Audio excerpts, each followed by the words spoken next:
pasang virtual background jadi hilang ini gambarnya. Oh, nggak harus sih. Kalau nggak bisa nggak apa-apa, Mas. Ya.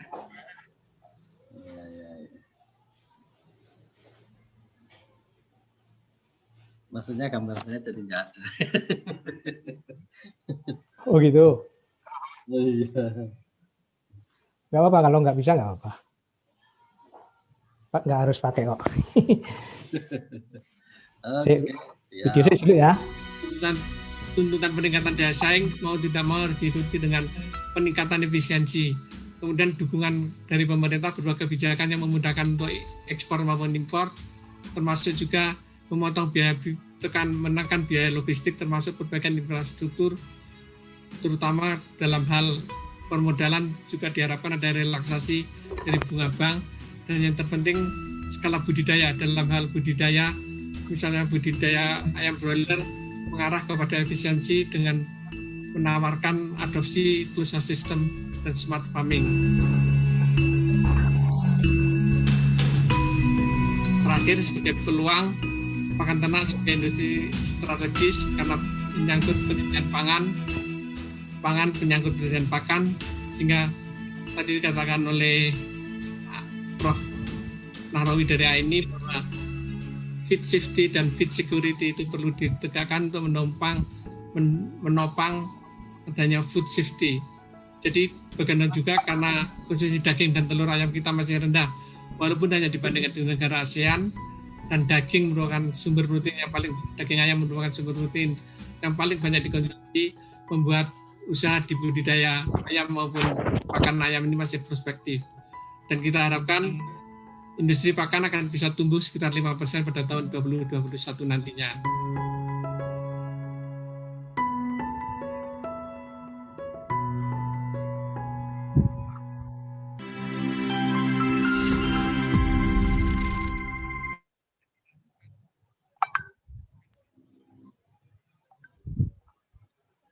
Baik. Mas Bambang, Assalamualaikum, apa kabar? Waalaikumsalam, alhamdulillah baik, Mas Endang. Baik ya. Terima kasih sudah hadir nih, Mas Bambang, di acara jumpa publik sore ini. Alhamdulillah. Ya.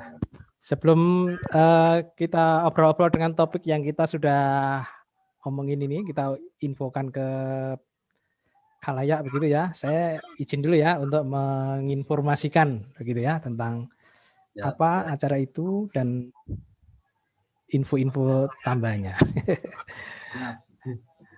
Baik. Baik.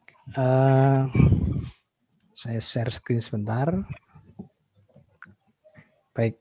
Assalamualaikum warahmatullahi wabarakatuh. Waalaikumsalam. Bapak Ibu dan teman-teman sekalian, kelihatan nggak ya? Saya belum muncul ya. Nah, ini udah muncul.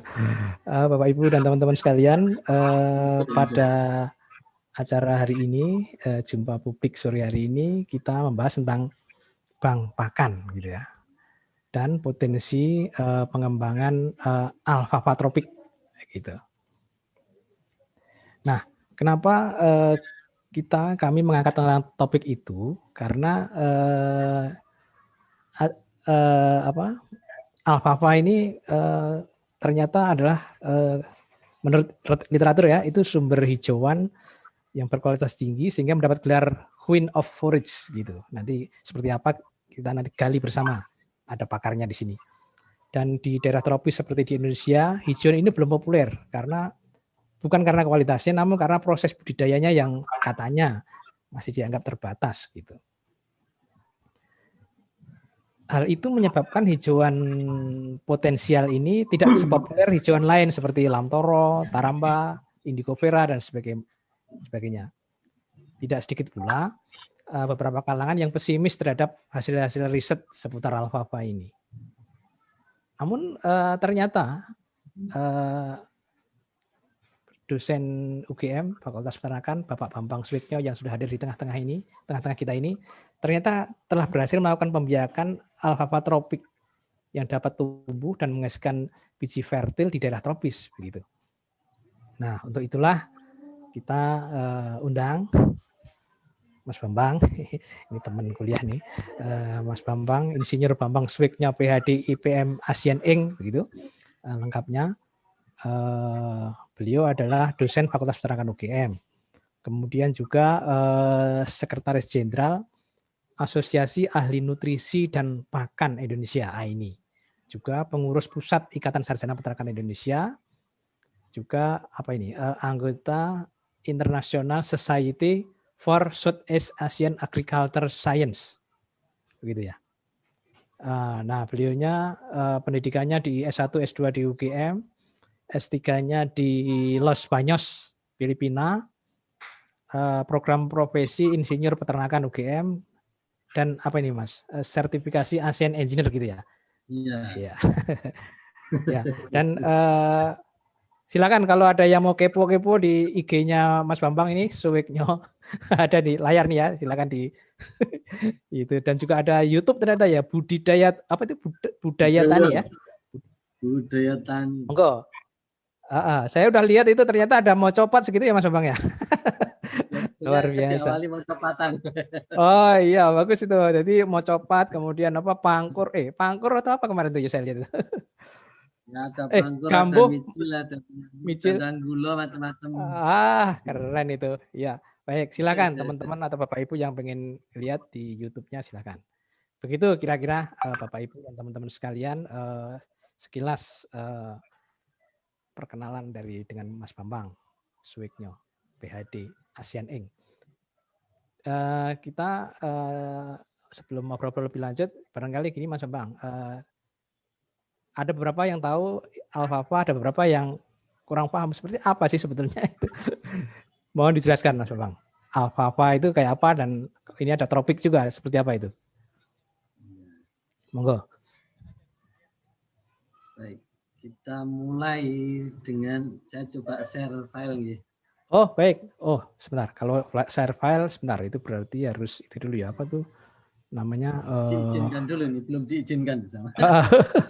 Sebentar kalau share. Ini ada dua ini Mas. Oh yang mana ya? Ada dua-duanya ya? Salah satu. Itu cukup? Yang itu atau satunya lagi? Yang satunya ya? Oh, yang aja ya? Oke, baik. Ya. Yang satunya untuk cek sound. Oh, baik. Siap. Monggo Mas. Udah siap, udah kau semua ini. Mudah-mudahan nggak bocor suaranya. Ya, nggak bocor. Dikit sih, tapi nggak terlalu. Berarti saya kecil kan, volumenya. Ya. Apakah sharing filenya sudah terlihat? Belum. Nah, ini sedang proses. On the way. Yes, sudah tinggal full screen. Siap. Saya full screen. Oke, bismillahirrahmanirrahim. Assalamualaikum warahmatullahi wabarakatuh. Waalaikumsalam warahmatullahi wabarakatuh.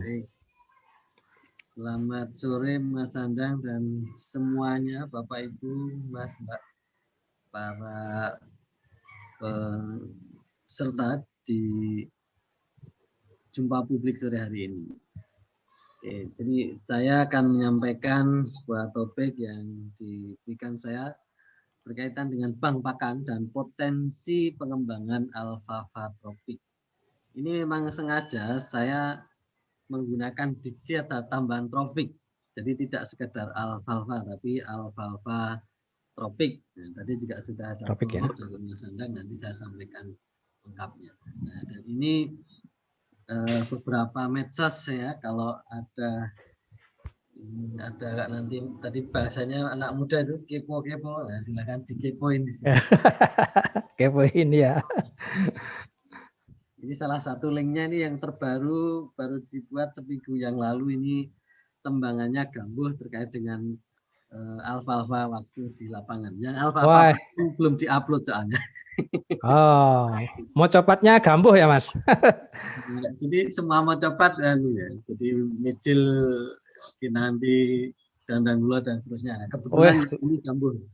Ada serinya ya? Ya, Luar biasa. Jadi biar nanti bisa nyekar sekar kambuh ping catur ya gitu.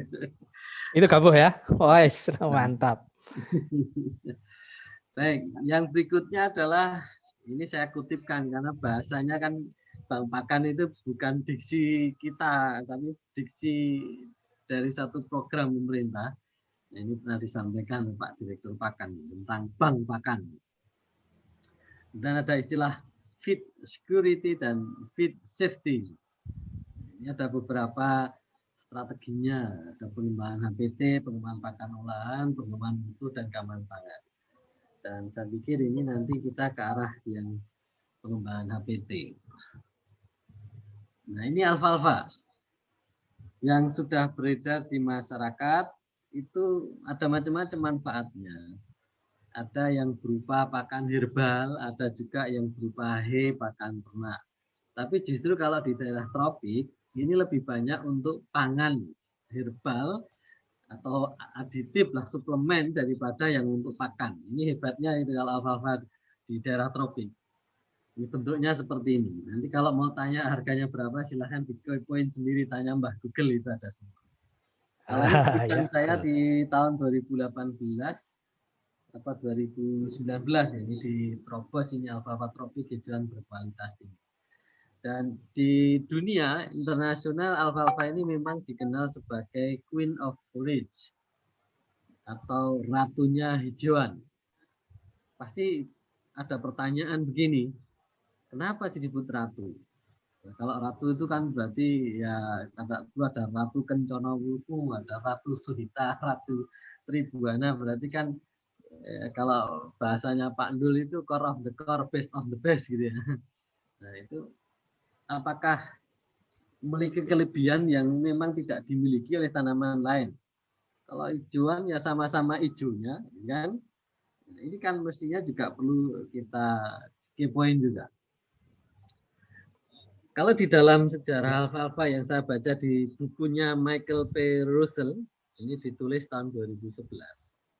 Ini alfalfa ini dulu dari Mediterania. Terus dari Afrika Utara tahun 711 Masehi, ini di dalam ini majalah ini saya tulis juga. Ini dibawa saat invasi tentara ke Spanyol, Aragon.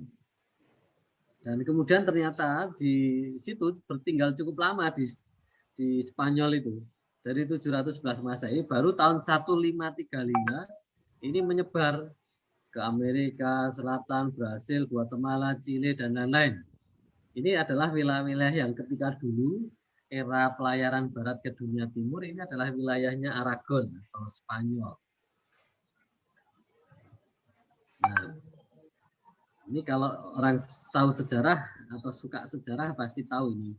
Era 711 Masehi ini era apa ini pasti tahu. Siapa yang invasi dari Afrika Utara, Maroko menyeberangi Selat Gibraltar ini pasti tahu.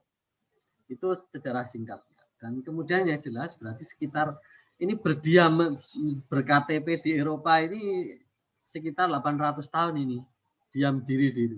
Berarti telah dikembangkan 800 tahun di situ. Dan legendnya kan ini termasuk logistik perangnya sejak Alexander the Great atau Iskandar Zulkarnain, artinya sudah lama. Jadi logistik ya?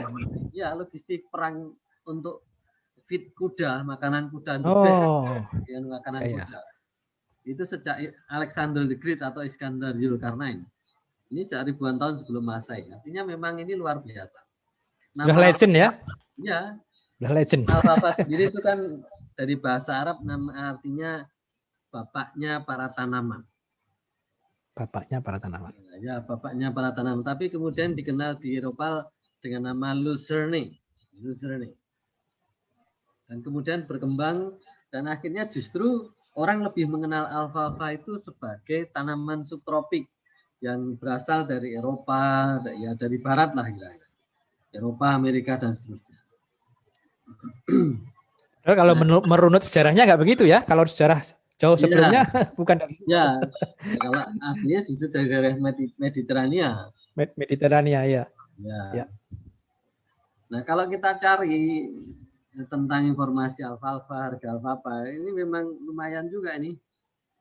Ini alfalfa yang sudah menjadi hay, 1 kilogram harganya 55.000. Lah mana ada rumput hay 55.000? Rumput apa coba? Dan ini dijual secara online di toko online yang Bapak Ibu saya kenal juga ini. Kan ketik aja. Iya, premium ya, hijauan premium. Iya, istilahnya hijauan premium. Iya. Ya karena ratu sih beda, harga ratu masa sama Harga ratu. rakyat. Ini queen ya. Queen. Nah. Dan ini beberapa informasi yang lain.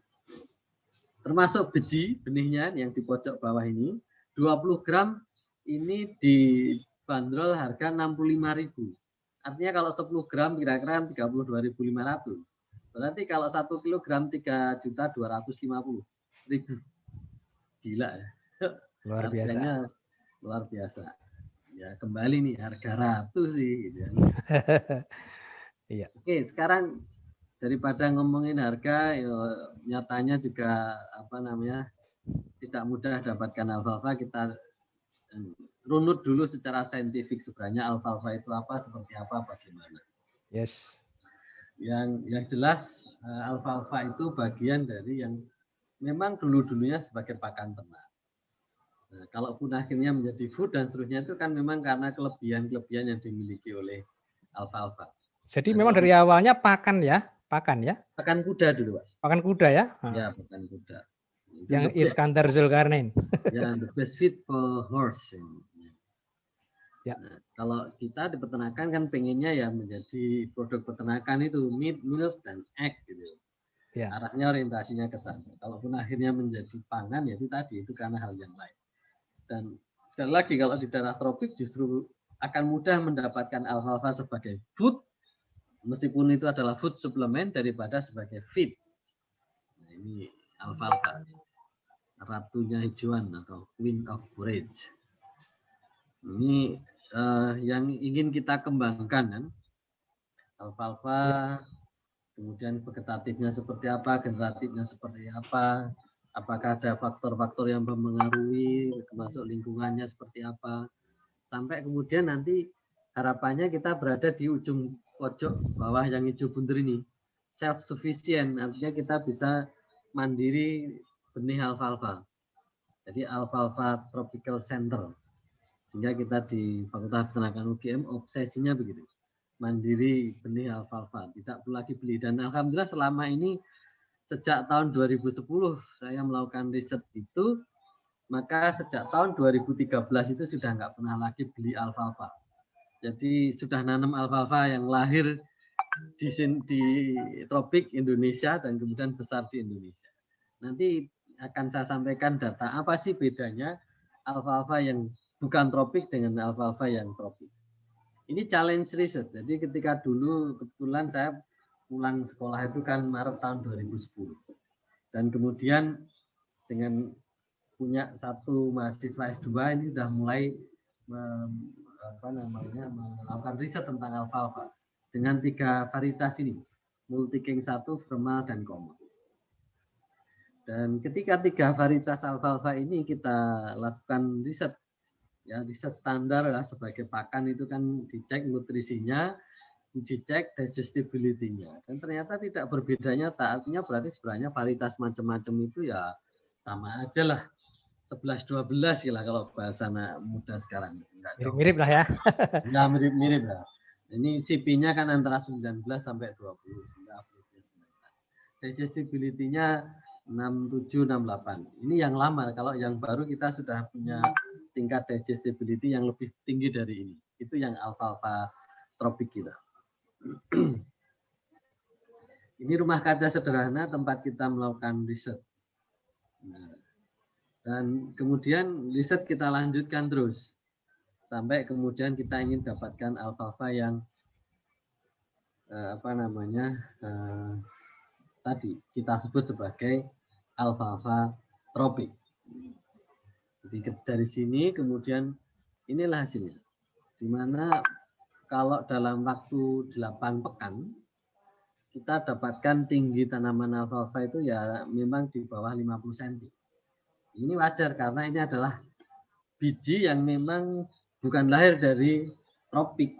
Jadi kan ini biji dari subtropik, kemudian kita tanam di daerah tropik. Mungkin aklimatisasinya kan juga beda, perlu waktu lah gitu untuk Tapi kemudian ketika kita lihat perkembangannya, maka kemudian jadi kita tidak pernah berhenti. Ini beberapa publikasi. Kalau publikasi yang lengkapnya ada di CV atau nanti di medsos itu tadi juga ada. Ini adalah average growth protein karena biasanya kalau alfalfa karena legium orang tertariknya itu kan ingin dapatkan proteinnya berapa.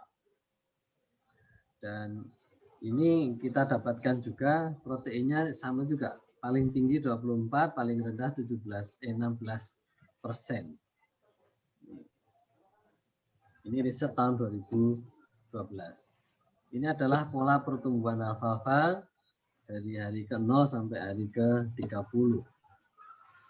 Nah, di babak berikutnya kita tidak hanya tertarik untuk menjadi user, dalam artian beli benih, ditanam, terus diamati. Kayak apa sih, tingginya seperti apa, hijaunya kayak apa, cabangnya berapa, sampai kita kan kalau mengukur kalau meneliti itu kan ya namanya peneliti ya, mungkin orang kalau lihat ini anak kurang gawean.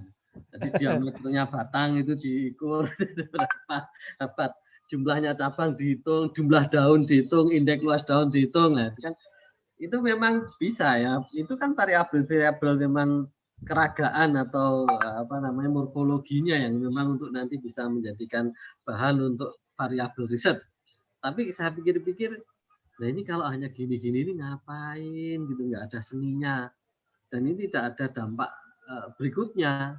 Karena kemudian saya hanya bisa menyuguhkan data-data gini. Dan sebenarnya saya sendiri secara personal, saya mendengar istilah alfalfa itu sejak dulu mahasiswa sudah mendengar itu. Walaupun nggak pernah tahu wujudnya alfalfa kayak apa, siapa yang melakukan penelitian itu. Cuman pernah dengar itu. Dan artinya sebenarnya peneliti-peneliti sebelum saya juga saya yakin juga banyak sudah melakukan itu. Dan rata-rata juga hanya berhenti sampai di situ itu.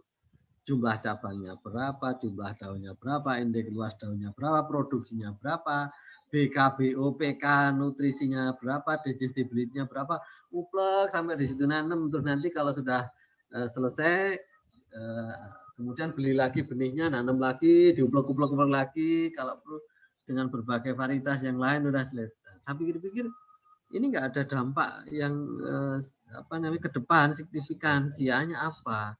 Maka kemudian saya mencoba untuk melakukan breeding dengan beberapa varietas tanaman yang saya punya. Saya lakukan breeding dengan menurut kaidah breeding yang ada, tentu saja breeding kepada tanaman. Dan kemudian kita hasilkan F1, F2. Dan ini adalah salah satu bentuk perbedaannya ini.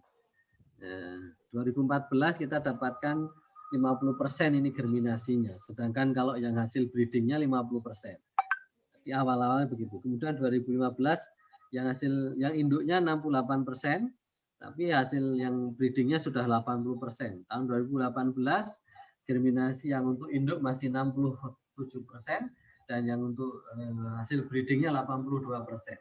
Terus meningkatnya ini germinasinya ya? Sehingga luar begitu biasa. Mencapai 80%, saya pikir loh kalau begitu sebenarnya memang udah layak untuk bisa dikembangkan. Dan memang sebenarnya tanda-tanda itu sudah awal muncul karena memang kemunculan bunganya beda. Kalau yang induk ini kan muncul bunganya lama sekali. Jadi kalau dari awal itu hari ke-48 itu baru muncul bunga. Nah sementara kalau yang hasil breeding ini minggu ketiga itu pun sudah ada yang muncul bunga, artinya memang beda. Nah, itu sehingga kemudian saya makin semangat untuk melanjutkan proses agar ini bisa menjadi alfalfa tropik. Alfalfa tropik. Kalau dari nutrisinya ini bisa dilihat ini. P ini artinya kan ini tipe fertilizer pupuk. Bisa dilihat di bawahnya ini. Dan ini proteinnya tinggi sekali. Ini Bapak Ibu bisa lihat terendah 22% dan tertingginya adalah 32%. Ini protein kasarnya. Ini kan luar biasa. Menurut saya ini luar biasa. Luar biasa tinggi. Dan itulah yang menyebabkan antara lain disebut sebagai apa tadi? Queen tadi ya? Queen tadi ya? Ya, Queen of Forage. Nah, ini dalam bentuk sajian yang lain, tapi sebenarnya sama dengan yang tadi, datanya sama persis. Ya. Ini kan sudah publikasi di International Conference, ada di tracing di Google, ada akan muncul papernya, bisa di-download di sini. Nah, dan kalau kita lihat pertumbuhannya itu polanya seperti ini kalau yang alfalfa tropik ini. Satu hari itu bisa sampai berapa? Sampai hampir 2 cm. Nah, kalau yang Bapak Ibu lihat di YouTube, itu di 2 pekan pertama, itu bisa sampai 5 cm satu hari. Satu hari itu tumbuhnya 5 cm. Jadi setelah hari ya? Ya, jadi setelah dipotong kemudian dibiarkan tumbuh, dia bisa sampai 5 cm per hari. Nah, alfalfa tropik.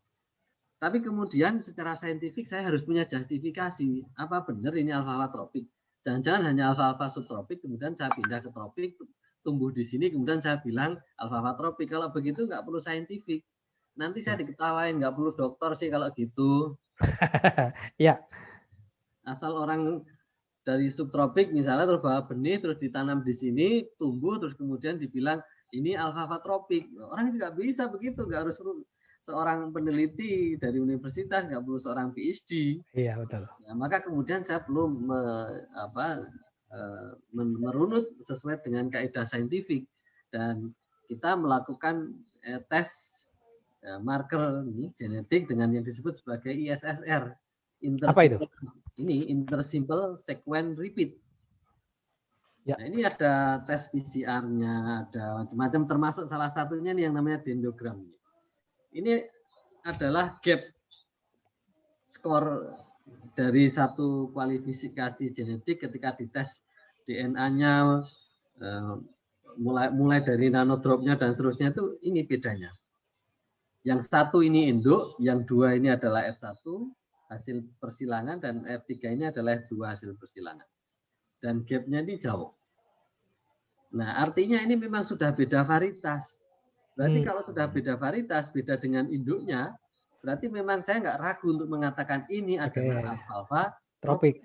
Iya. Nah, karena varietasnya sudah berbeda sama sekali ya ISSR. Ya, karena varietasnya sudah berbeda. Ditunjukkan oleh ISSR ini, nilai ya, ISSR. Dan ini artinya secara saintifik ini adalah bisa dibuktikan. Metode yang digunakan untuk mengetahui perbedaan tanaman. Ya. Nah, ini kan artinya berarti saya kalau misalnya nyebut alfalfa tropik, tidak sekedar alfalfa dari subtropik saya bawa ke sini, saya tanam, tumbuh, kemudian saya bilang ini alfalfa tropik. Enggak, tapi memang ini ada hasil breeding yang kemudian sudah menghasilkan satu tanaman baru yang secara saintifik bisa teruji dan kemudian berbeda kualifikasinya, yang kemudian ini varietas baru. Maka kemudian saya sebut sebagai alfalfa tropik. Nah, ini ketika saya tanam, kalau semula di rumah kaca, ini juga rumah kaca. Jadi tahun 2014 saya membangun sendiri rumah kaca yang khusus untuk breeding. Ini rada ndelik kan sejar ini bentuk nggak diketahui orang. Di semak-semak alfalfa.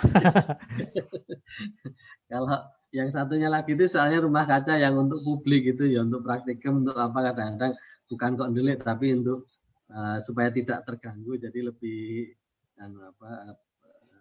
lebih khusus sih. Kalau yang rumah kaca yang ini tadi, ini kan rumah kaca untuk lab, jadi kadang-kadang untuk praktikum macam-macam. Pas praktikum nanti kalau saya pakai untuk riset kan ganggu anak-anak belajar, nanti dikira saya menghalangi mereka untuk belajar. Maka kemudian saya membangun sendiri rumah kaca yang khusus dalam bentuk dome.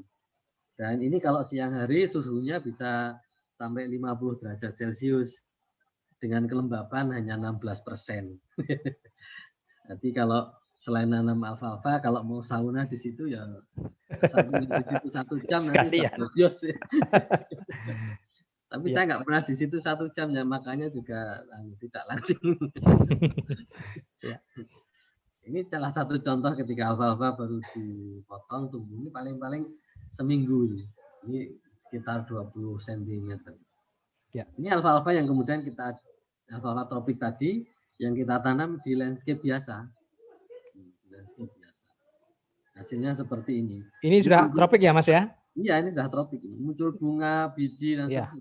Kalau secara karakteristik itu Mas Bambang, itu sama subtropik sama ini tadi yang sudah tropik ini yang varietasnya udah baru sama sekali ini, ada karakteristik yang berbeda nyata atau apa gitu? Kalau fisikal atau, itu sebenarnya fisikal ya? itu hampir sama. Hampir sama. Ya, kalau daunnya kan trifolia dan seterusnya itu hampir sama, bunganya ungu hampir sama. Saya sekarang sedang ingin mengembangkan yang memang supaya benar-benar beda, itu yang warnanya putih. Ini tunggu tanggal mainnya nih. Kalau kandungan protein untuk ikan tadi pakan tadi perlu kandungan proteinnya tinggi tadi, itu mirip-mirip juga atau ada yang berbeda juga? Mirip-mirip juga. Mirip-mirip juga ya. Cuma dia lebih adaptif di tropis gitu ya, barangkali ya? Iya. Jadi kalau aslinya tanaman alfalfa ini kan di daerah subtropik itu kan termasuk namanya long day plant atau tanaman hari panjang. Karena di subtropik itu mataharinya itu kan lebih dari 12 jam. Sedangkan kita di Indonesia, daerah tropik ini kan rata-rata hanya plus minusnya 12 jam. Jadi yang dulu-dulu menurut informasi dari para senior-senior saya, dulu juga sudah ada yang nanam alfalfa tapi nggak pernah muncul bunga. Nggak ada bunga apalagi biji. Nah ini alhamdulillah kan kemudian ketika saya lakukan breeding dari berbagai varietas yang saya pegang, yang saya dapatkan itu ternyata kemudian bisa menghasilkan alfalfa yang berbunga dan berbiji. Artinya tidak sekedar tumbuh ya, tapi bisa berbunga dan berbuah, berbiji, ada bijinya itu ya, bisa dikembangbiakkan. Jadi berbunga dan berbiji dan tadi viabilitasnya sudah di atas 80%. Ya. Dan ini memang tadi lahir dan tumbuh berkembang di Indonesia, tidak sekedar biji yang saya bawa dari daerah subtropik dan kemudian ditumbuhkan di Indonesia, terus kemudian saya bilang ini alfalfa tropik. Enggak begitu. Secara saintifik saya nggak punya justifikasi yang kuat kalau hanya memindahkan biji. Ya. Jadi ini memang sudah melalui proses breeding dan sudah cek dengan marker genetik dengan metode ISSN. Nah, ini warna hijaunya juga sebenarnya sama saja, hampir sama saja. Jadi nggak ada bedanya. Ini bunga-bunganya ini saya ambil ketika dulu awal-awal tahun 2013 ini dengan melakukan breeding dan kemudian mengeluarkan bunga, wah senang sekali ada bunganya, warnanya purple, ungu gitu. Kemudian bisa ini terbuat polong, artinya bijinya berarti bisa terbentuk. Wah, ini bagus sekali. Ini tahun 2013 ini dulu dengan penelitian mahasiswa saya S2. Nah, di fase berikutnya tentu kemudian kita tidak sekedar berhenti sampai mengatakan alfalfa itu queen of forage, ratunya hijauan dengan berbagai kelebihan dan seterusnya. Tapi juga kita ingin menuju kepada kemanfaatannya karena memang ultimate-nya kan dimanfaatkan. Ya. Maka salah satu manfaatannya itu adalah untuk feed aditif di unggas. Dan ini saya punya satu paten. Oh, bisa diunggas juga ya? Ya, bisa. Bukan sekedar untuk ruminan, tapi unggas juga bisa. Ya. Oh, tapi feed aditifnya ya, Mas ya? Iya. Ini ada request Pak Muhammad Winugroho, tapi saya nggak berani accept nih, panitianya Mas Andan soalnya. Oh baik, baik Prof Winugroho. Baik lanjut Mas, sudah oke itu udah masuk. Jadi, maka kemudian sebelum diimplementasikan ke unggas, saya harus tahu dulu profil asam aminonya seperti apa. Apakah ini punya potensi untuk dijadikan sebagai pakan unggas. Kalau sekedar protein yang tinggi kan nggak jadi ukuran, karena sebenarnya banyak juga hijauan pakan di Indonesia yang proteinnya tinggi, misalnya termasuk tapi profilnya dulu kayak apa ya, asam aminonya ya, penyusunnya ya. Nah, Nah, termasuk yang sering disebut-sebut dan banyak disebut memang oleh para peneliti itu Indovira misalnya.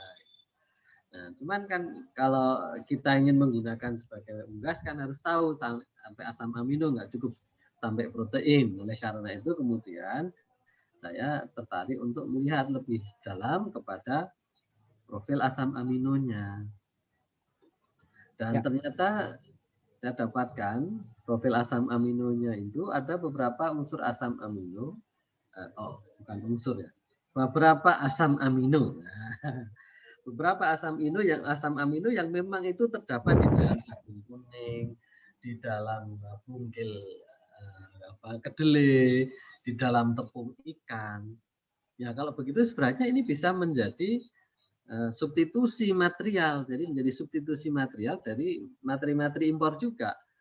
Artinya kemudian alternatif ya? Iya, jadi ke depannya sebenarnya kita tidak hanya bisa berkontribusi untuk tidak mengimpor biji, tetapi kita juga bisa berkontribusi untuk tidak mengimpor Asam amino, bahan feed yang aditif. menjadi unsur dari pakan unggas. Kalaupun impor setidaknya kita bisa mengurangi. Kenapa? Karena sebagian bisa kita ambilkan dari alfalfa ini. Lokal. Dan ini sudah saya uji dengan berbagai jenis pengeringan dan ternyata juga tidak berbeda nyata. Artinya dikeringkan dengan oven, mau dikeringkan dengan langsung terik matahari, mau dikeringkan yang tidak langsung di bawah matahari itu tidak tahan ya. Nah, artinya asam aminonya tidak turun, tidak berubah, tidak rusak. Ya, berarti kan sebenarnya kalaupun misalnya nanti di dalam implementasinya kita potong alfalfa, kita jemur di bawah sinar matahari, berarti tidak ada persoalan. Itu kaitannya dengan alfalfa yang berkaitan dengan asam amino. Nah, lebih lengkapnya Bapak Ibu bisa baca ini. Ya, Tropos edisi 257 ini Februari 2021 ada di situ. Nah, di dalam jurnal juga ada, Bapak Ibu bisa melihat di American Journal of Animal and Veterinary Science dengan judul Effect of Drying Method on Physical Chemical Characteristic and Amino Acid Content of Tropical Alfalfa. Nah, jadi for poultry feed ini sama persis. Terus tadi Mas yang dipatenkan tadi apa tadi Mas? Kalau itu yang feed aditif alfalfa sebagai feed aditif untuk unggas. Feed aditif ya? Ya. Wah, luar biasa. Saya punya paten untuk itu. Baik. Nah, saya juga akhirnya ke arah yang lain-lain, aneh-aneh juga. Meskipun orang peternakan buat teh kan nggak apa-apa.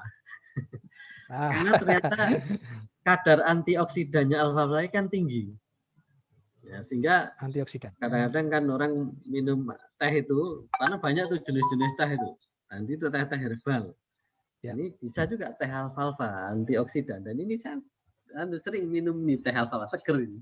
Ada dua jenis, ada teh holong sama teh hijau. Nah, kan beda ini warnanya. Luar biasa. Teh hijau ini teh holong. Ini diproses dengan menggunakan mesin standar teh. Jadi tidak sekedar dikeringkan terus kemudian saya bilang ini teh. Nah, kalau seperti itu nanti saya juga kurang saintifik namanya. Jadi ini benar-benar diolah menggunakan mesin standar. Ya. Tapi ini diproduksi oleh ini untuk kalangan sendiri, jadi belum untuk nanti kalau langsung dikomersialkan nanti saya tidak diprotes orang. Jadi ini masih untuk kalangan sendiri, untuk mengenalkan setidaknya. Iya. Introduksi awal dulu ya. Ya.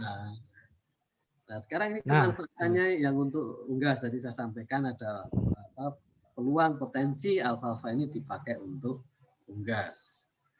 Setelah tahu asam aminonya berarti kan ini berpeluang untuk jadi pakan unggas. Dan kemudian kalau begitu perlu diuji coba kan. Oke. Saya suplementasikan sebanyak 6%. Dan ini modelnya adalah supplemented dengan substitusi bukan topping. Artinya kalau saya kasih 6% alfalfa berarti saya hanya memberi pakan selain alfalfa yang full itu adalah 94%. Jadi memang betul-betul substitusinya ya. Ya, dan yang 6% itu saya gantikan dengan alfalfa.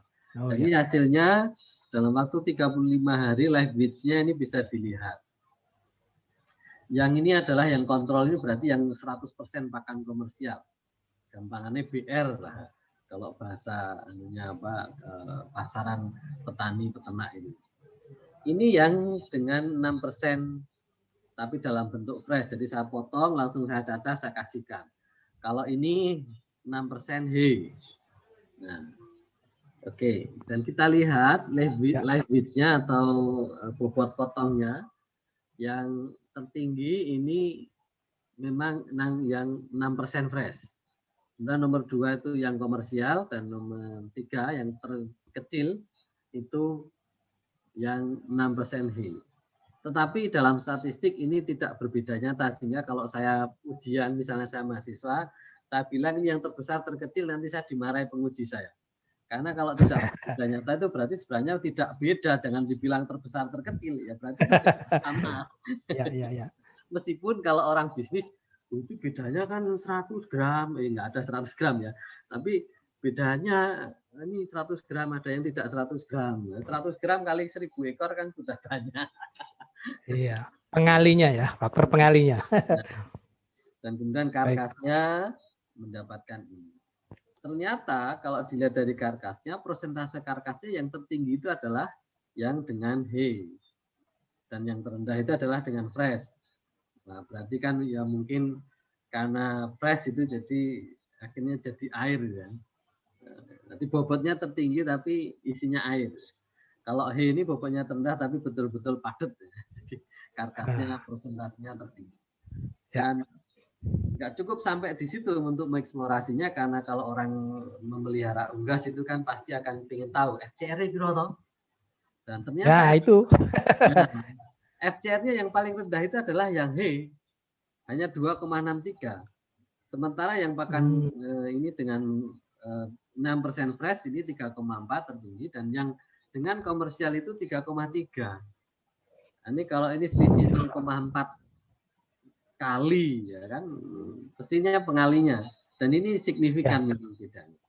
Nah, kalau ini boleh saya mengatakan ini berbeda. Ini yang terkecil, ini yang terbesar boleh karena ini memang signifikan. Sekarang kalau kita lihat price dietnya, walaupun sekarang kan BR harganya nggak boleh sekarang sudah naik. Udah nggak kira-kira harganya.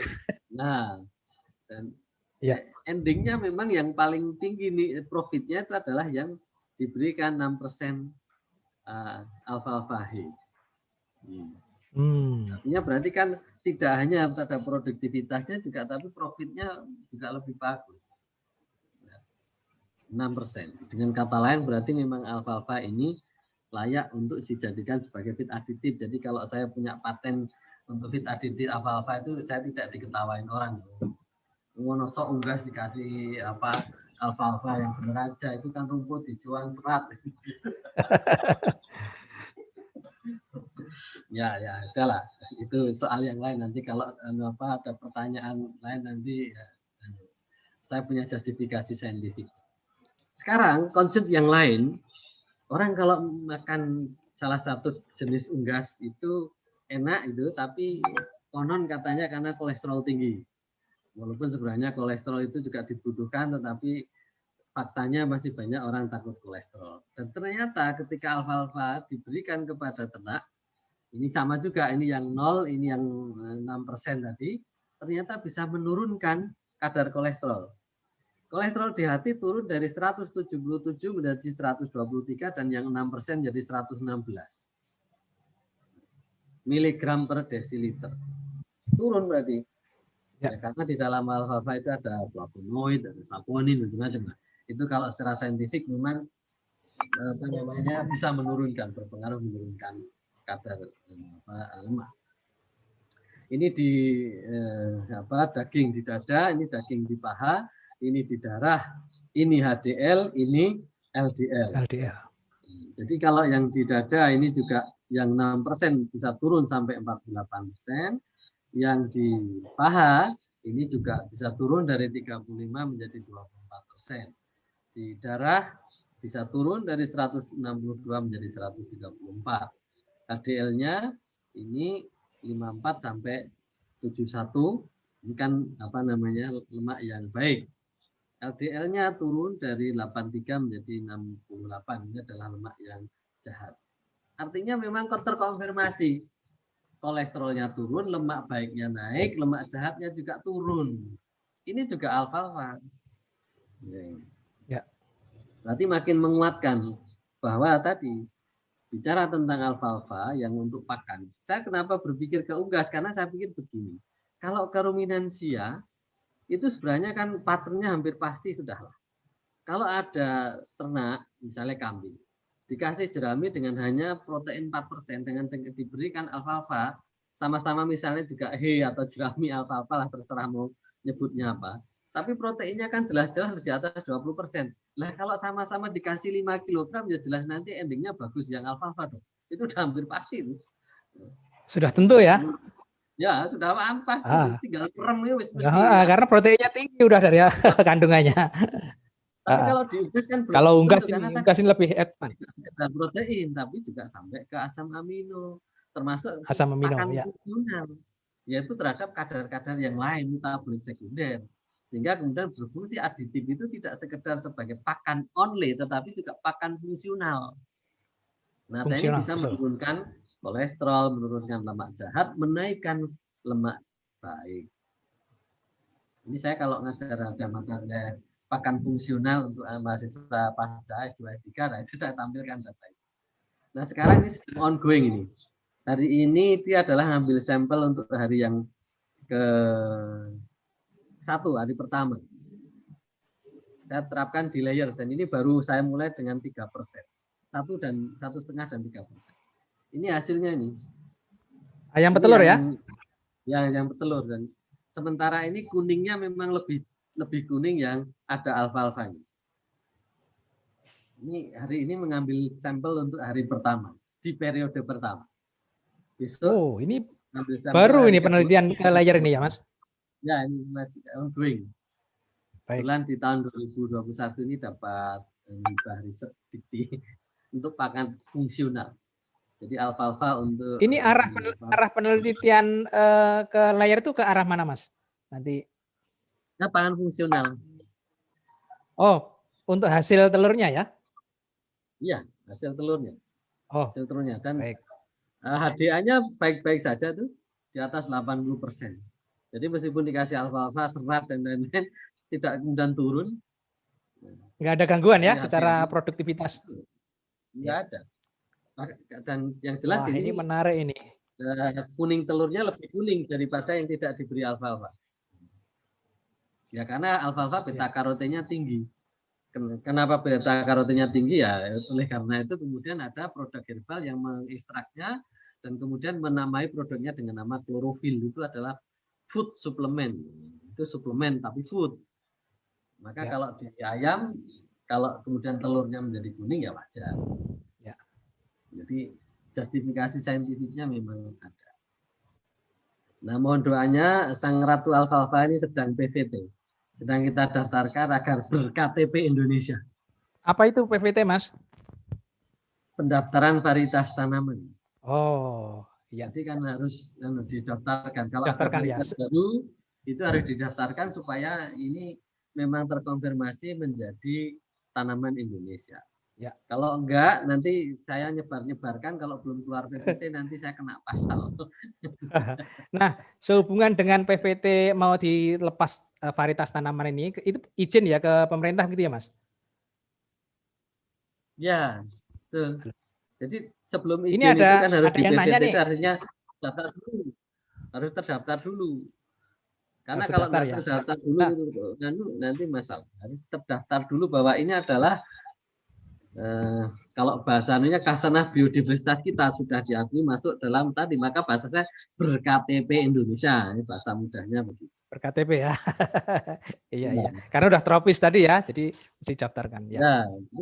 Kalau tanya, nah tapi karena ini kan prosesnya juga ada banyak ada banyak proses yang harus dilalui. Kadang-kadang sebenarnya proses-proses itu memang sudah saya lakukan karena riset ini sudah sejak 2010.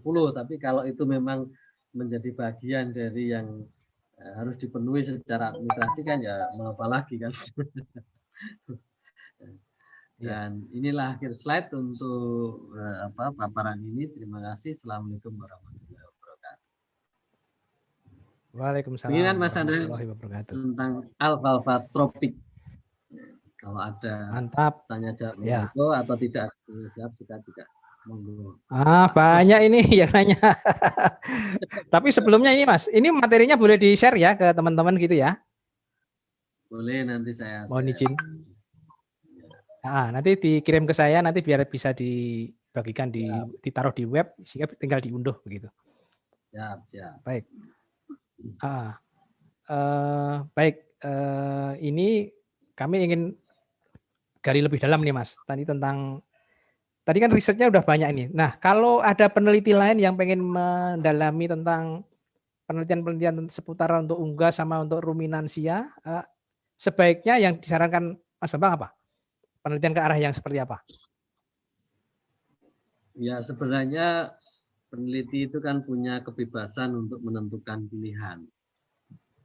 Artinya kalau dia memang punya concern untuk mengetahui tentang morfologi, variasi morfologi, sebenarnya itu juga oke-oke saja.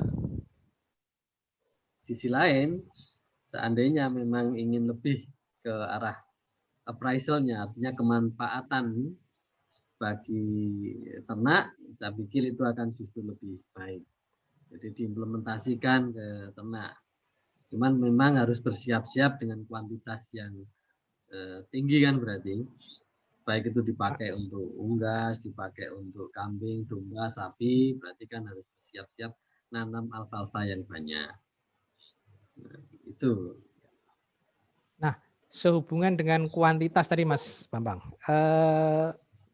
melihat potensi yang sangat besar ini, menurut Mas Bambang bagaimana ini? Secara kalau ada industri atau perusahaan pakan yang pengen memanfaatkan alfalfa ini, Mas, seperti apa? Ya, jadi memang faktanya memang sudah ada industri yang approach ke saya. Oh gitu. Jadi dia industri dairy yang sudah men-challenge saya. Dia bilang saya ada lahan ratusan hektar ini karena memang tiap bulan kita impor hay alfalfa dalam jumlah yang banyak. Hay alfalfa ya, alfalfa kering ya? Ya, kalau sudah seperti itu kan saya harus ngikuti rule. Saya juga bilang, nah ini belum di KTP ini Indonesia, nanti kalau saya lepas nanti saya nggak bermasalah. Betul. Jadi memang ya harus itu dulu ya, ada bisa dulu prosesnya supaya itu. KTP Indonesia. KTP dulu. Wah, ini udah pada nggak sabar ini. Perkiraan Iya. kapan ini, Mas? Ya jangan tanya saya kalau itu karena domainnya bukan di saya kalau itu, tapi di Kementan sana. Kementerian Pertanian ya?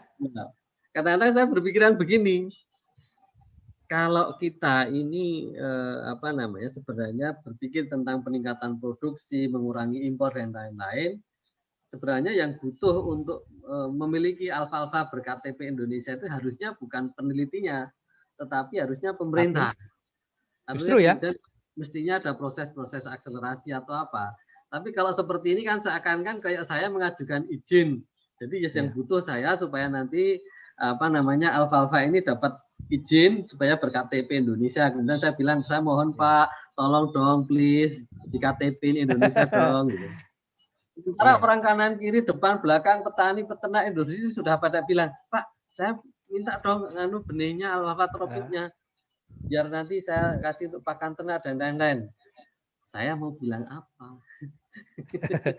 Iya, harusnya ya pemerintah ya. Apalagi ada program dari pemerintah Kementan Bank Pakan itu ya Mas ya. Bank Pakan itu bisa mensupport itu ya. Ya.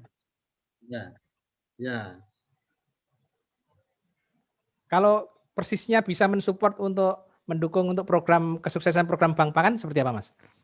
Nantinya kalau sudah dilepas ini varietasnya. Ya. Saya bayangkan kalau alfalfa ini menjadi seperti common grass dan ini semua orang bisa nanam dan ini bisa diakses oleh semua peternak, ini akan menjadi luar biasa karena sekali lagi Queen of Forage itu kan tidak sekedar dulu saya yakin juga muncul istilah Queen of Forage itu bukan mak bedunduk muncul tapi memang ada reason sehingga kemudian yang tadi salah satunya saya sampaikan. Nah, kalau sapi perah diberi pakan alfalfa ini peluang untuk dapatkan produksi tingginya lebih banyak daripada kalau hanya diberikan misalnya rumput gajah. Tapi kita mesti begini. Kadang-kadang kita ini kan membandingkan antara sesuatu yang sebenarnya memang tidak perlu dibandingkan. Jadi begini, rumput gajah itu sudah menjadi common. Ini saya contohkan secara ekstrim aja ya. Dan ini kan artinya common dan ya, suatu jenis hijauan yang sudah umum. Rumput gajah itu kan produksinya bisa sampai katakanlah 60 atau 80 ton per hektar.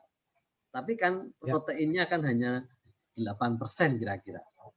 Sementara kalau ini kan bahkan ada yang bisa sampai 30%, tergantung kita umur panennya. Karena kalau dipanen di 1 bulan dengan dipanen 2 bulan itu memang berbeda, proteinnya akan turun.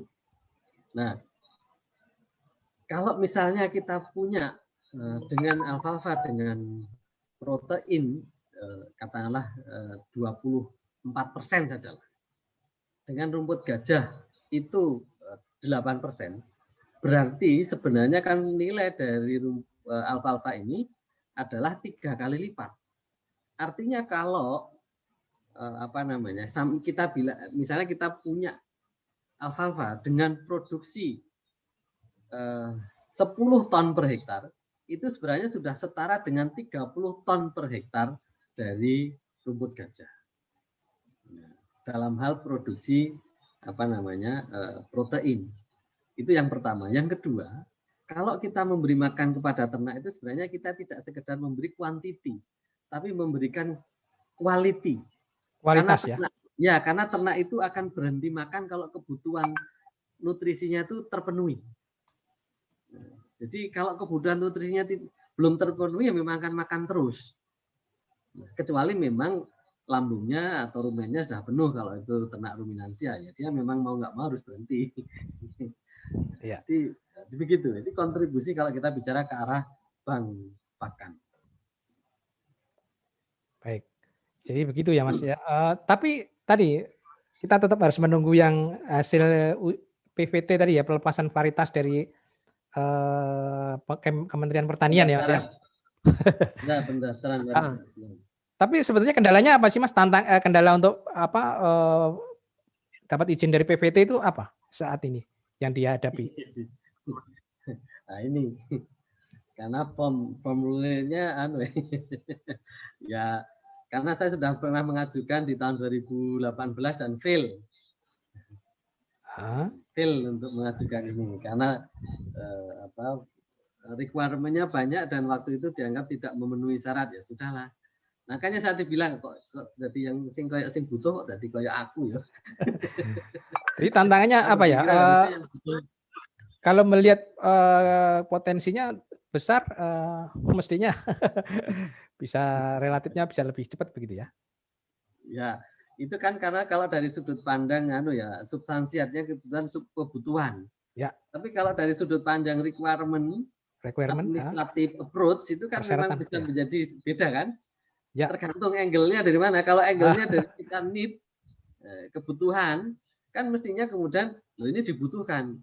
Lawang di secara nasional aja karena butuh investasi sampai kemudian mengeluarkan Omnibus Law, Undang-Undang Cipta Kerja yang itu langsung menghapus sekian puluh undang-undang yang lain kan? Ya. Karena untuk akseleratif itu karena substansi. Nah kalau ini alfalfa kalau juga diberlakukan yang begitu artinya mungkin ada beberapa tahapan administrasi yang bisa aja di skip mungkin loh ya, saya nggak tahu, ini tergantung policy-nya kok ya. Tapi kalau pendekatannya kepada administration approach pasti akan dicocokkan satu persatu, item per item. Ini kurang, ini nggak ada, ini apa, ini nggak cocok, ini nggak sesuai, ini belum terpenuhi. Harus ada terobosan ya, terobosan untuk inovasi aturan ini. Ya. Kemudian Mas, tadi nyambung ke bank pakan tadi. Sebetulnya ini kalau ini kita bahas secara umum bank pakan dulu ya. Bank pakan itu sebaiknya bisa diwujudkannya seperti apa sih Mas? Yang bisa sesuai dengan kearifan lokal begitu. Ya kalau kita bicara bank pakan, artinya sebenarnya kan itu istilah ya. sebenarnya dengan kata lain itu bagian dari bagaimana mengedukasi masyarakat agar bisa menyediakan pakan bagi ternak itu dengan sesuai dengan kebutuhan ternaknya. Dan dimanapun ternak itu ada dan apapun jenis ternaknya, itu mestinya masyarakat bisa ready untuk pemenuhan kebutuhan pakan itu. Dan pakan-pakan yang disediakan itu mestinya juga memang pakan-pakan yang efektif, efisien. Kalau itu berupa tanaman ya artinya bisa tumbuh berkembang. Karena kalau tidak bisa tumbuh dan berkembang ya nanti tidak kompatibel di sana, di sini. Bisa ditumbuh sini, tidak tumbuh di sana. Bisa tumbuh sana, tidak tumbuh di sini. Tidak ada berkembang pakan dong kemudian. Iya, benar-benar. Nah, sementara kalau alfalfa ini bisa tumbuh bahkan termasuk di daerah kering. Kenapa? Karena akarnya itu bisa sampai 4 meter. Dalam ya? Ya, sehingga memang punya ketahanan terhadap kekeringan juga. Artinya ini juga artinya punya potensi untuk menjadi bank pakan karena bisa survive di berbagai kondisi. Ya. Kemudian Mas, nyambung ke yang bank pakan dan alfalfa tadi.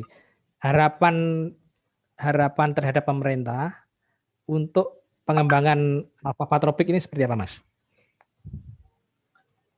Ya, kalau saya sebagai peneliti simpel saja. Bagaimana nanti suatu saat saya akan bisa melihat bahwa para peternak-peternak itu tidak hanya bopong rumput gajah, tidak hanya bopong beriside, tidak hanya bopong kaliandra, tapi dia dari kebunnya itu bopong alfalfa.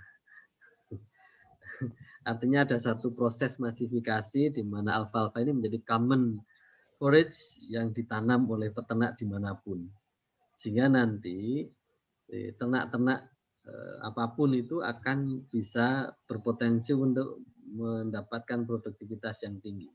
Ternak perah, ternak potong, ruminansia besar, ruminan gesit, bahkan termasuk ternak unggas. Karena tadi sudah saya sampaikan, alfalfa ini juga punya peluang potensi untuk menjadi pakan bagi ternak unggas dan juga bahkan tidak sekedar sebagai pakan, tetapi juga yang fungsional tadi ya? Pakan fungsional. Ya. Bisa menurunkan kolesterol, menurunkan lemak jahat, menaikkan lemak baik. Ini berarti kan sebenarnya ada hal-hal yang bisa diambil. Di samping itu juga jelas kalau kita nanti bisa mengembangkan alfalfa dan menjadi bank pakan di mana-mana orang nanam alfalfa. Lama ini orang yang harus mengambil alfalfa dari impor itu tidak lagi dilakukan. Tidak ada lagi impor alfalfa. Dan boleh jadi tadi perusahaan yang approach saya dengan salah satunya adalah karena impor alfalfa dalam jumlah tinggi itu tidak akan lagi terjadi karena kita bisa memenuhinya dari dalam negeri ya. Bisa terhemat. Iya betul. Dan bisa ada multiplier effect ya. Iya betul. Ke peternak atau ke petani alfalfa tadi. Baik. Ya Mas Bambang, ini sudah hampir di ujung acara ini.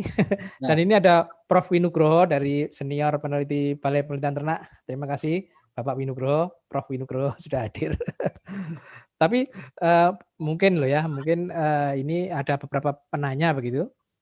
Prof. Win, matur nuwun sudah hadir Prof. Win. Terima kasih Pak Senior. Nanti mungkin mohon dikasih komen ya Prof. Win ya tentang obrolan kita ini singkat begitu barangkali. Tapi sebelumnya ini kayaknya akan ada banyak pertanyaan dulu nih Prof. Win. Monggo. Silakan Pak. Baik, ini Mas Bambang ini ada banyak pertanyaan ini baik di chat maupun di japri ke saya ini. Jadi tapi ini saya ambil beberapa aja ya karena waktunya. Mohon maaf. Kita ke Padang dulu. Ke Padang, Universitas Andalas. Ini dari Bu Elvia Angela ingin bertanya, apakah alfalfa ini bisa digunakan untuk broiler dan bagaimana kadar toksik atau anti nutrisi dalam tumbuhan ini? Monggo, Mas Bambang. Ya. Kalau secara prinsip karena memang alfalfa ini memiliki nutrisi, yaitu asam amino yang juga ada di beberapa tanaman yang biasanya memang jenis bahan pakan itu memang digunakan atau diambil karena untuk mensuplai asam amino tertentu. Itu berarti sebenarnya bisa. Hanya kalau menurut saya, kalau dipakai untuk broiler dalam arti ayam, jangan dulu. Tapi kalau broiler yang lain misalnya IT, entok, oke lah. Tapi kalau untuk broiler untuk ayam beda. Karena broiler untuk ayam ini kan spesifik ya. Secara genetiknya spesifik. Secara spesifik tetap spesifik. Sehingga broiler itu kan sangat sensitif terhadap kenaikan 1% serat saja itu, wah, itu bisa. Iya. Tapi kalau untuk yang broiler artinya ayam itik potong, kemudian bebek potong atau entok potong, kalkun potong, itu kan broiler juga. Atau yang layer monggo-monggo saja. Saya tidak terlalu menahan kalau itu. Tapi kalau untuk broiler ayam yang itu komersial, yang genetiknya memang didesain untuk spesifik, tapi jangan. Tapi mungkin ada ini tadi Mas, karena ada feed aditif tadi ya. Mungkin ada perlu penelitian pendahuluan dulu kali Mas ya. Ya bisa. Karena ada potensi feed aditif itu, wah itu luar biasa itu. Karena feed aditif bisa di player, bisa juga di broiler, saya kira begitu ya. Ya. Ada profil, apalagi profil asam aminonya tadi yang relatif stabil dan lengkap tadi, banyak variasinya. Ya, nanti bisa kita eksplorasi ke situ. Baik, kita lanjut Mas. Tadi dari Padang Ibu Elvia Angela, sekarang kita ke Jambi, Universitas Jambi, Ibu Nur Hayati. Ingin menanyakan bagaimana keberadaan anti nutrisi pada alfalfa. Apakah perlu menjadi pertimbangan dalam pemberiannya pada ruminan atau ruminan bisa mengeliminasinya? Begitu Mas. Ya. Ruminansia kali ini Mas. Baik. Oh ya, tadi juga ada pertanyaan tentang anti nutrisi ya broiler tadi ya. Ya. Dan sebenarnya kalau kita bicara anti nutrisi itu tidak setiap kalau bahasanya tadi yang dari Padang malah toksik ya. Sebenarnya bukan toksik, tetapi ini adalah metabolik sekunder yang ini bisa dalam kategori anti nutrisi. Tetapi sudah terbukti bahwa kalau untuk yang itik dan tidak masalah. Untuk layer sudah tidak masalah, produksinya tetap di atas 80% HDA-nya. Apalagi kalau untuk ruminansia. Ya, kalau untuk ruminansia justru akan menjadi sangat lebih baik. Misalnya flavonoid yang ada di dalam alfalfa itu justru kalau Bapak Ibu peneliti pengen punya konsentrasi terhadap penurunan emisi metan, ini bisa ke arah sana. Ke arah sana. Jadi metan ya? Iya, penurunan emisi metan. Jadi kalau karena itu kan nanti bisa depauinisasi dan terusnya itu arahnya ke arah sana. Sehingga kalau ke arah penelitian ruminansia justru nggak perlu dikhawatirkan, no worry about it. Justru sangat bagus alfalfa ini. Apalagi proteinnya tinggi. Protein tinggi itu nanti otomatis akan men-trigger nanti terhadap komposisi terhadap volatil fatty acid. Itu nanti hampir dipastikan nanti pasti itu pertumbuhan terhadap mikrobia yang ke arah propionatnya akan naik. Nanti kemudian metannya akan tertekan, asetatnya tertekan, butiratnya tertekan, produksinya naik. Itu hampir pasti ke arah sana itu larinya. Gitu, Mas. Baik. Jadi lebih potensial ternyata ya secara lebih bagus begitu ya, secara ruminansia begitu ya, Mas ya. Itu ada kalau mau baca jurnal saya di Feeding Strategy for Ruminant for Methane Emission Reduction, itu ada, tinggal diketik aja nanti ada keluar di jurnal itu ya. Baik ya Mas, baik kita lanjut, semoga bisa menjawab ya Bu Nur Hayati dari Universitas Jambi. Baik, kita lanjut ke Jawa Timur ini Mas, dari Ibu Wiwi Heni Winarsih, Balitbang Jatim. Ibu Wiwi Winarsih ini menanyakan tentang yaitu bagaimana menyiapkan lahan yang baik untuk mendapatkan pertumbuhan alfalfa yang optimum dan pertumbuhan yang tinggi, produktivitas yang tinggi. Nah, terus ini lagi bibit alfalfa unggul di mana? Nanya yang tadi paritas tadi ya, PPT. Silakan Mas. Ya. Baik. Kalau untuk mempersiapkan lahan sebenarnya hampir sama seperti kalau Bapak Ibu mempersiapkan lahan untuk tanaman yang lain. Diberi pupuk organik, pupuk kandang, apakah itu dari urin, apakah dari feses yang sudah dikompos, itu akan lebih baik. Nah, kemudian kalau Bapak Ibu nanam alfalfa, itu tambahkan sedikit dolomit. Karena alfalfa ini memang memiliki kebutuhan fosfor yang lebih tinggi, magnesium yang lebih dibanding dengan tanaman yang lain. Maka kalau di dalam analisis mineralnya makro mikro itu nanti akan ada kelebihan-kelebihan di dalam hal makro mikronya itu. Maka kemudian sekarang ini penelitian yang layer tadi itu untuk menghasilkan telur yang nanti bisa ke arah untuk eradicate stunting karena untuk ke peningkatan kandungan mineral di dalam telur. Nah, di arahnya ke sana nanti. Di pupuk organik. Jadi nggak perlu pupuk kimia, nggak perlu dikasih urea, Bu. NPK, kalau urea. Ya, SP36 nggak apalah karena itu fosfor. Tapi daripada SP36 kasih aja dolomit. Oh ya, baik. Baik Mas Bambang, kira-kira begitu. Dan sebelum nanti kami mohonkan mungkin sedikit pesan dan ini ya Mas, pesan khusus gitu sebelum berakhir. Tapi ini kebetulan ada Profesor kita nih, Prof. Winugroho, senior peneliti dari Balai Penelitian Ternak begitu, dan juga dari AINI, Asosiasi Ahli Nutrisi dan Pakan Indonesia. Monggo Prof. Win untuk untuk ada komentar begitu ya dari Prof. Win. Terima kasih Prof. Win. Pak Adang, Pak Bambang, juga yang lain-lain. Assalamualaikum warahmatullahi wabarakatuh. Waalaikumsalam. Jadi ada 4 poin yang saya lihat itu begitu melihat paparan dari Pak Bambang tadi itu. Yang pertama itu adalah mengenai pelepasan ya tadi KTP tadi memang itu harus didorong itu. Nah, kalau paten ini sudah dipatenkan ya Pak Bambang ya? Sudah Pak. Nah, tinggal pelepasannya aja nanti. Kalau pelepasan itu memang tadi itu seolah-olah yang perlu kita itu untuk bisnis. Padahal ini untuk ada peternakan rakyat kan saja. Kalau saya boleh. Itu nomor 1. Terus nomor 2 itu adalah waktu saya di Kuala Lumpur itu saya minum tuh alfa drink tuh. Mahal per gelas itu. Begitu. Nah, kenapa gitu? Karena di dalamnya tuh gizinya tuh begitu lengkap. Dan di India tuh menjadi minuman yang mahal gitu. Di Kuala Lumpur mahal. Nah, di kita mau dilepas saja udah kok sulit banget, tapi ya sudahlah, itu proses nanti ya Pak Bambang ya. Tapi yang saya ingin katakan itu adalah bahwa dia bisa langsung ke manusia, diberikan itu melalui program-program posyandu misalnya balita gitu kan, untuk untuk balita itu kan kita kalau kita lihat data itu kan stunting rate kita kan tinggi ya.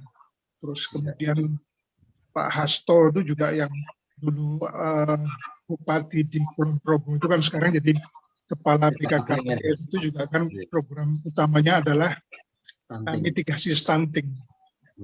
Posyandu harus minum apa.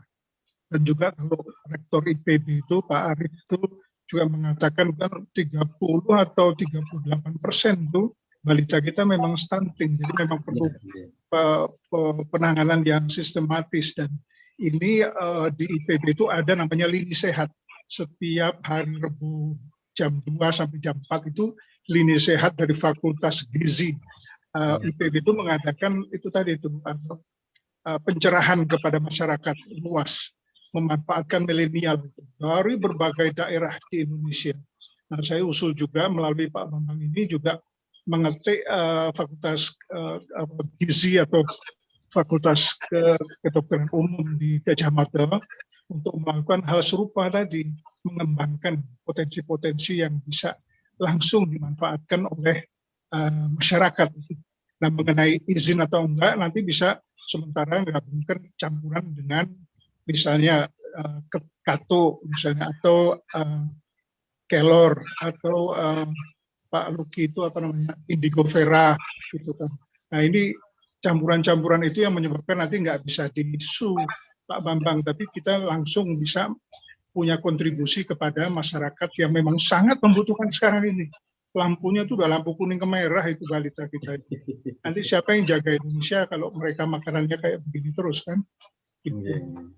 Terus kemudian satu lagi itu adalah ingin bertanya, nanti dikasih komentar, kalau ini bisa diperbanyak atau dikembangkan melalui vertigasi, di mana dia tidak perlu harus tanah, maka peluang untuk mengadakannya atau memproduksinya di lahan ekstambang.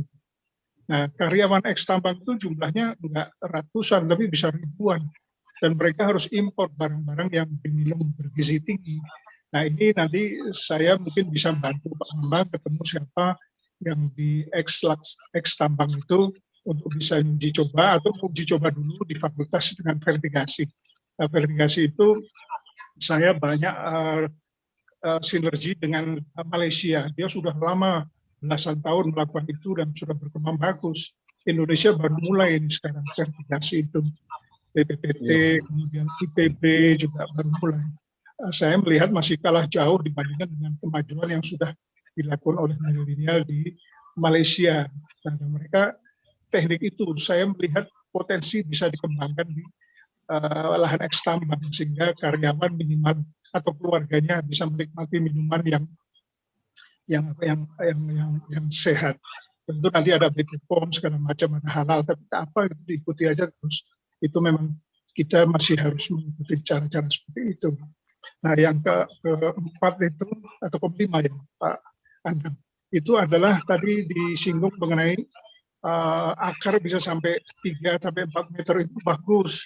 Karena Pak Dodi Munardo itu ketika memimpin Citarum, kita punya grup WA dulu itu memanfaatkan vetiver tuh. Nah, kalau vetiver kan nggak bisa dimakan ya. Tapi kalau ini bisa dimakan kan udah lain lagi ceritanya itu. Dan ini masih terus berlangsung untuk revitalisasi Sungai Citarum, itu sungai terkotor di dunia. Nah, di Jogja juga kan Kali Code dan sebagainya itu bisa dipakai ajang ajang tempat untuk memproduksi alfa-alfa, kalor atau macam-macam yang protein tinggi untuk drink tadi itu sebagai mengandung antioksidan macam-macam segala macam. Nah, untuk kalau antioksidan saya juga pengen Jogja itu terkenal karena sawo. Nah, sawo ini adalah buahan di dunia yang paling tinggi itu antioksidannya, setahu saya tuh gitu tuh. Kalau melihat nanti di Mbah Google segala macam sawo. Nah, adanya tuh tidak di buah sawonya, tapi di kulit sawo. Kayak misalnya kalau kita manggis itu kan antioksidannya santan itu adanya di kulit manggis kan, bukan di manggisnya. Nah, sawo juga begitu.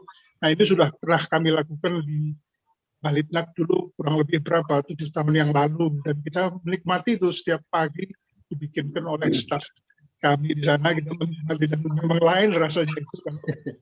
Itu betul-betul natural dan dapat dari pasar yang kita tahu diambil buah dari pohon yang organik. Gitu. Nah, itu ada beberapa yang menjadi pemikiran saya, tapi yang paling penting bagi saya kalau nanti Pak Bambang bersedia itu kita sama-sama jalan untuk mengatasi balita tadi itu minumannya. Yang kedua adalah di lahan ekstambang melalui model vertigasi. Demikian Pak Andang, terima kasih ya. Terima kasih. Assalamualaikum warahmatullahi wabarakatuh. Waalaikumsalam warahmatullahi wabarakatuh. Baik, matur nuwun Pak Winugro, luar biasa pencerahannya. Nah, jadi ada peluang untuk saling bersinergi kerjasama begitu ya untuk mengembangkan the queen of forage gitu ya. Queen of forage, ratunya hijauan pakan gitu. Baik. Sebelum kita tutup, ada 2 pertanyaan terakhir ini Mas Bambang.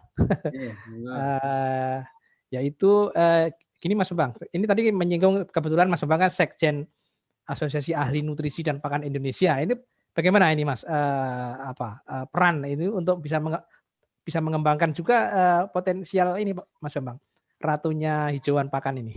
Silakan. Ini sambil saya nge-share, saya pernah nulis stunting agro.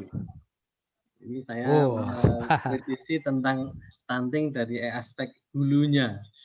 Jadi jangan hanya dilihat pada aspek hilirnya, tapi juga hulunya, yaitu sumber makanannya. Berarti kan harusnya bicara stunting itu tidak hanya monopoli orang kesehatan, tetapi juga mestinya mengajak orang agro, karena yang menghasilkan pangan itu orang agro. Jadi benar tadi pemikirannya Pak Winugroho tadi. Oke, kalau kaitannya dengan AIMI, saya pikir memang karena judulnya aja AIMI, nutrisi. Jadi memang ke depannya kalau kita bicara dalam konteks bank pakan, memang perlu ada satu inventarisasi jenis-jenis pakan yang memang ini akan punya potensi besar untuk menjadi suplai terhadap bahan pakan bagi ternak-ternak di Indonesia. Dan potensi ini tentu yang kita bilang potensial tidak hanya dari sisi kuantitas, tetapi juga dari sisi kualitas. Karena kita memberi makan ternak itu adalah dua-duanya, kuantitas dan kualitas. Oleh karena itu nanti tentu saja kita akan bersinergi dengan beberapa pihak, termasuk beberapa waktu yang lalu ketika kita ada forum AIMI bersama dengan Pak Dirjen. Pak Dida salah satu concern yang di-underline dan itu juga di-challenge, ditantangkan ke AIMI adalah bagaimana bisa mengurangi terhadap sumber-sumber pakan yang itu dari impor. Selama ini kan ya kita tahu misalnya bunggil kedelai kita impor, dan kenapa bunggil kedelai impor ya karena di situ ada tadi asam amino yang tidak dimiliki oleh tanaman yang lain dan ternyata alfalfa punya. Demikian juga yang lain-lain ya. Nah, setidaknya mengurangi ketergantungan impor gitu ya Mas ya? Ya, artinya memang kemudian itu menjadi sebenarnya kita sudah memberikan jawaban terhadap tantangan Pak Dirjen. Ya. Tinggal nanti kita lihat mana lagi, apalagi dan mana lagi seperti apa. Mana apa seperti apa. Dan itu saya pikir ketika kita bicara bahwa di dalam asosiasi atau AIMI ini punya membership yang tersebar dari Sabang sampai Merauke, kalau satu wilayah saja punya satu kontribusi jenis pakan itu kan berarti kan sudah cukup banyak. Apalagi kalau dalam satu wilayah bisa terdapat beberapa jenis. Karena kita tahu kita di daerah tropik Indonesia ini punya biodiversitas nomor 2 dunia. Artinya kalau nomor hanya 2 ya? Ya, berarti biodiversitas kita nomor 2 dunia. Pertamanya memang masih Brasil. Jadi kalau kita bilang kita kalah efisien dengan Brasil ya wajar. Itu alibi. Yalah, nanti kita kejar setelah kita dapatkan clue-cluenya. Baik. Nah, kira-kira itu arahnya kalau menurut saya ke Mas Anda. Ini ya, baik. Sebelum pertanyaan terakhir nih Mas, saya ingin ingatkan kepada teman-teman dan Bapak Ibu sekalian nih yang ada di channel YouTube Agropustaka untuk jika memerlukan sertifikat begitu, form absensinya sudah beredar itu ya di chat YouTube itu, silahkan klik nanti diisi di situ. Karena untuk dapat sertifikat harus mengisi itu dulu. Kalau nggak ngisi berarti nggak dapat ya gitu. Karena pakai sistem otomatis ternyata kami panitianya. Begitu. Baik, Mas Bambang. Sebelum kita akhiri begitu, kami mohonkan untuk Mas Bambang menyampaikan pesan-pesan khusus gitu kepada khalayak, kepada teman-teman sekalian begitu tentang alfalfa tropik itu seperti apa. Silakan Mas. Ya, baik. Terima kasih Bapak Ibu yang saya hormati, Mas Nandang sebagai host. Jadi kalau kembali kita bicara tentang pakan, tentang alfalfa, dengan berbagai fitur nutrisi yang ada di dalam alfalfa, dan ini juga sudah lahir alfalfa tropik, maka sebenarnya ini menjadi peluang besar kita ke depan untuk bisa mengembangkan alfalfa di Indonesia dalam konteks sebagai pakan, karena alfalfa tropik. Dan sebagaimana tadi juga dalam finding riset selama 11 tahun yang sudah saya lakukan ini, alfalfa ini tidak hanya sekedar seperti kalau kita memberi makan ternak terus kemudian kenyang atau gemuk, itu saja, tidak hanya sekedar itu.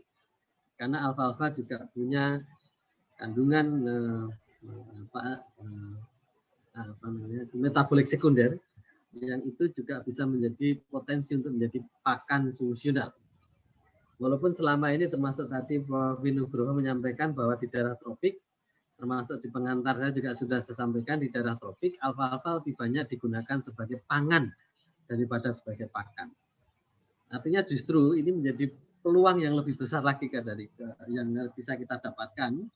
Pengembangan alfalfa di Indonesia ini kita bisa tinggal milih aja mau ke arah pangan apa ke arah pakan. Namun demikian kembali saya sampaikan bahwa ini akan berhenti kalau tidak di KTP-in Indonesia.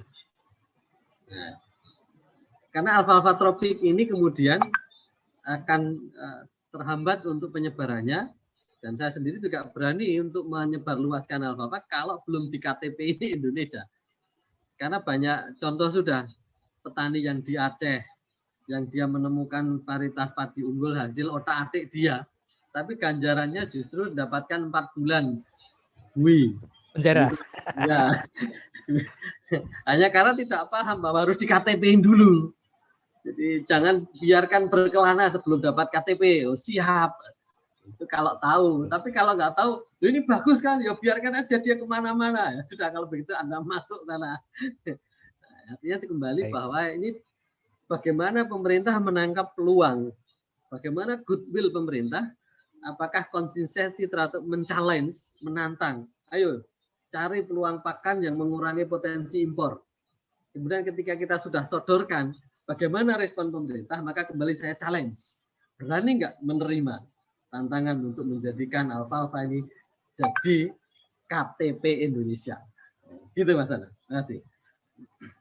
Baik, terima kasih Mas Bambang sudah memberi pencerahan dan penjelasan secara sangat gamblang begitu ya tentang alfalfa tropik dan potensi pengembangannya untuk mensupport, mendukung bank pakan programnya pemerintah ini. Ya. Demikian. Baik, terima kasih sekali lagi. Semoga pemaparan dan pencerahan dari Mas Bambang menjadi amal baik buat Mas Bambang dan tim peneliti begitu ya. Terima kasih sekali lagi saya ucapkan kepada Insinyur Bambang Swiknya PhD IPM Asian Inc. atas pemaparan seputar bank pakan dan potensi pengembangan alfalfa tropik di acara jumpa publik sore hari ini. Semoga bisa memberi manfaat buat kita juga, kami dan juga Bapak Ibu peserta yang hadir di channel YouTube Agropustaka. Sebelum kami akhiri, saya ingin pesankan juga bahwa kita masih di masa pandemi, mari kita selalu menjaga dan terapkan protokol kesehatan gitu ya. Protokol kesehatan dan 3 di antaranya yang utama adalah menggunakan masker selalu. Sini juga nggak benar tahu. Begitu. Selalu cuci tangan dengan sabun dan jaga jarak dan hindari kerumunan begitu ya. Kira-kira begitu Bapak Ibu sekalian dan Mas Bambang, terima kasih atas kehadiran dan pemaparannya. Matur nuwun, sampai jumpa di acara berikutnya. Prof Win, matur nuwun sudah hadir. Terima kasih Pak Antang. Terima kasih Pak matur Bambang semua. Matur nuwun, kami pamit dan sampai jumpa di acara-acara berikutnya. Kami akhiri. Assalamualaikum warahmatullahi wabarakatuh. Waalaikumsalam warahmatullahi wabarakatuh. Matur Mas Chandra, Mbak Wina, matur nuwun. Matur nuwun Mas. Matur nuwun Pak Winar, Pak Winugroho, matur nuwun. Matur nuwun. Dan semua terima kasih. Mohon lift ya. Oke Pak, matur nuwun Pak. Beberapa kegiatan yang bisa kita sampaikan di sini dan kita bisa lihat gambarannya. Seperti inilah untuk arah kebijakan program dan target pengembangan peternakan di 2021. Kalau tanpa ada gerakan, kita hanya ngomong-ngomong saja, enggak bermakna. Ya. Karena kemandirian pangan itu akan tercipta kalau kita ada sebuah gerakan. Setidaknya ada 5 gerakan yang harus dilakukan. Yang pertama, panglimanya adalah tetap komitmen politik.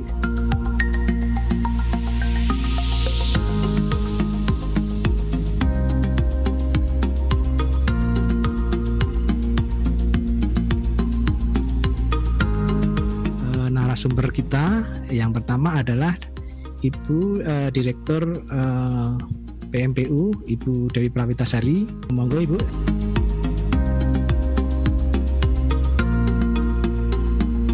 Jadi semuanya yang wajib SNI memang harus izin edarnya Badan POM ya.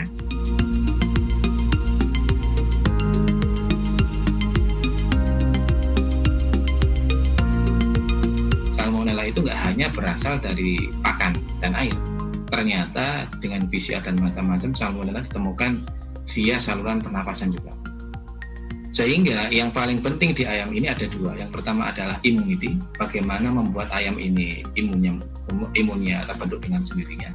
Yang kedua adalah intestinal health, jadi intestinalnya dalam kondisi yang sehat.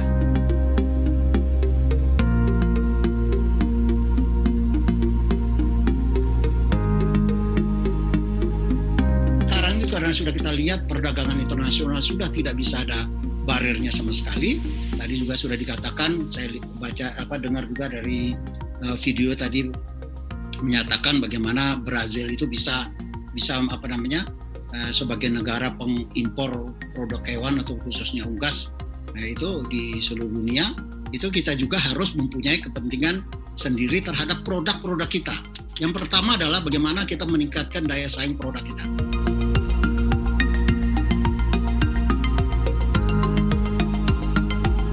Kebijakan di mana pemerintah tidak bisa lagi melakukan diskriminasi terhadap barang impor atau mengganggu ekspor kita. Jadi kebijakan perdagangan bebas ini tetap harus ada kontrolnya, yaitu hanya dengan pajak impor dan ekspor, tetapi tidak bisa menghambat perdagangan internasionalnya. Jadi di sini adalah penentuan permainan tarif, pembatasan mata uang, pembatasan kuota impor.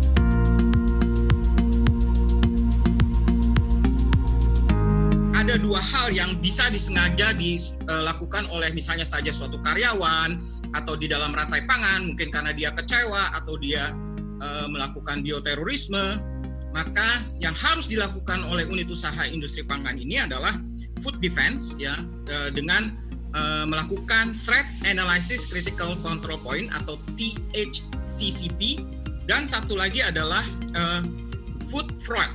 Food fraud ini adalah pemalsuan seperti yang tadi disampaikan oleh Pak Dr. Samsul Ma'arif, Direktur Kesmafet. Jadi misalnya kalau daging dicampur dengan daging yang lain, karena mungkin saja, atau dicampur dengan bahan yang berbahaya. Ini adalah food fraud, dan analisisnya yang dikenal dengan vulnerabilities analysis critical control point atau VACCP.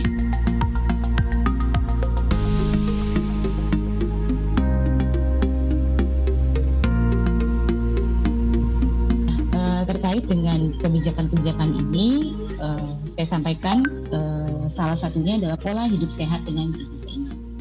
Bapak Ibu teman-teman semua bisa melihat di sini ada tumpeng gizi seimbang, di mana gizi seimbang ini mengedepankan 4 pilar, yaitu mengonsumsi pangan beraneka ragam, mempertahankan dan memantau berat badan normal, membiasakan perilaku hidup sehat, dan melakukan.